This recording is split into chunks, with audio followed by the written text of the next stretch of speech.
Why does it always look really easy on the internet?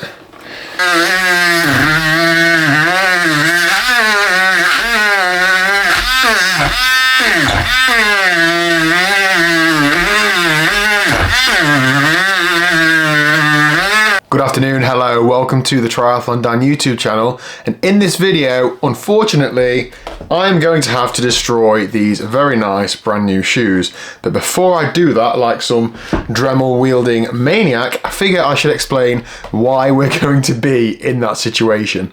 So I'm a road cyclist, a time trial rider, dare I say it, a triathlete. However, I've recently purchased a gravel bike and I'm going to try the world of gravel to try and find another sport that I'm distinctly average in. Now, I might be distinctly average, but I have a keen interest in data, so I like looking at the power numbers, heart rate numbers, all those sorts of things. So when I got my gravel bike, I knew that I wanted to have a power meter on it. Now, through doing all these different road-based things, I have collected a plethora of types of power meter, but none of them were really suitable for the application at hand. So, one option, speed play. Probably not the best for off-road for longevity. Another option, Garmin rallies. Now, these do also have an off-road model and you can also change these pedal bodies out. However, Garmin did lend me these a little while ago. I need to do some testing with them. I don't think they'd appreciate me taking them to bits. So I'm going to put those on my road bike and do said testing with them. Now, the power meters that I've been using for years now, I don't actually know how long, but a long time, are these, my Favero Asioma Duo power meters. Now these are brilliant in my opinion. They've lasted absolutely ages.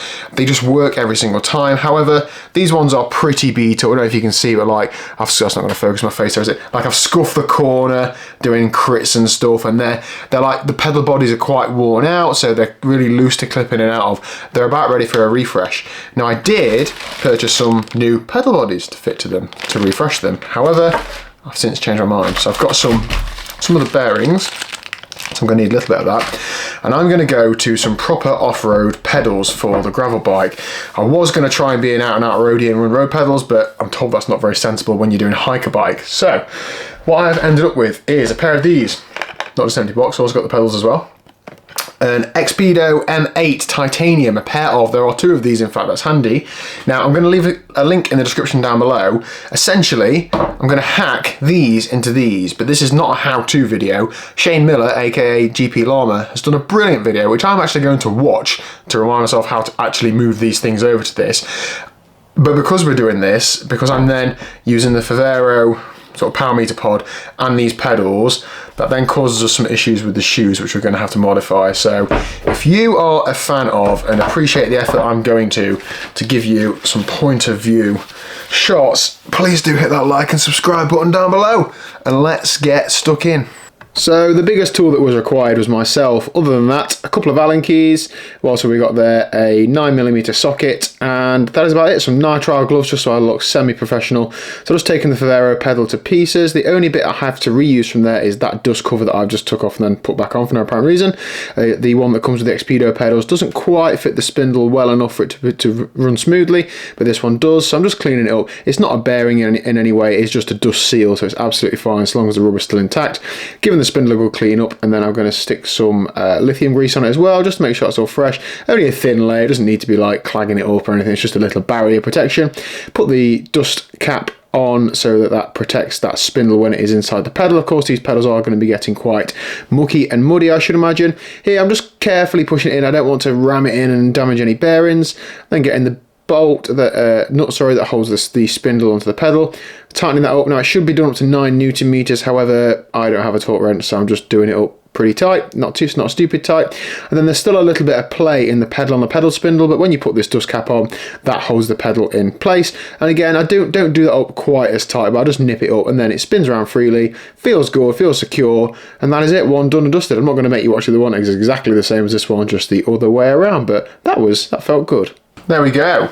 Favero Asioma Expedo M8 pedal conversion complete. That felt like the least hackiest bodge I've ever done. Like, it all seems to work well, there was no hold-ups, it spins well, feels solid. That feels good. Obviously, I can't take any credit for this. I did not invent this, but this feels good. I didn't explain at the beginning why I chose to do this specific hack and not just buy another power meter, purely because of cost. Because I have these already, these pedals are £150, so that means the cost is £150. Even like a single-sided crank arm, or a single-sided, like the new gravel bike I've got is a SRAM crank, and you can get like SRAM cranks, but the one-sided ones are still 300 odd quid, and I do like having dual-sided power, so yeah, there we go, real good watch. And there's a button. If I want to go back to the road, I can just reverse that and swap it and put the new pedal bodies on, can't I? So it's not like I've like one-way hacked it. Anyway, it's a shame to not use these titanium spindles that the pedals came with. However, I am ever so slightly a little bit too heavy for the maximum recommended weight for those, so yeah, they're out of the way.